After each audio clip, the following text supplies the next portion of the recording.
Hi friends, praise the lord. మీలో ఎవరైనా కల్వర్ టెంపుల్కి వెళ్ళి ఉంటే నాకు కామెంట్ చేయండి వెళ్ళాను అని చెప్పి. మేబీ కల్వర్ టెంపుల్కి వెళ్ళిన వాళ్ళందరూ ఈ షాప్ చూసే ఉంటారు. నార్మల్గా షాలోము బుక్స్ కానీ అన్ని పాస్టర్కి సంబంధించినవి బుక్స్ అన్నీ లోపల సేల్ చేస్తారు. బట్ ఇక్కడ ఏంటంటే ఇద్దరు ముసలి వాళ్ళు మాత్రమే కలిపి పెట్టుకున్న షాప్ ఇది.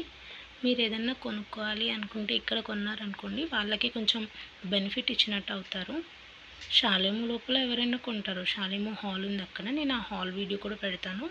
అక్కడ కొనడం కన్నా ఇక్కడ ప్రైస్ కూడా బడ్జెట్ ఫ్రెండ్లీ ఉంటుంది. తప్పకుండా ట్రై చేయండి. బాయ్స్కి, గర్ల్స్కి ఆల్ టైప్ ఆఫ్ చైన్స్ ఉన్నాయి ఇక్కడ. దిష్టి చైన్ కూడా ఉంది, దిష్టి తగలకుండా. అండ్ మా అమ్మ వాళ్ళు కూడా చాలా మంచిగా మాట్లాడుతున్నారు. ఎక్కడైనా రోడ్ మీద పెట్టినవి కొంచెం డస్ట్ కొట్టేసి ఉంటుంది, బట్ వాళ్ళు డైలీ వాటిని క్లీన్ చేసి మళ్ళీ పెడతారంట.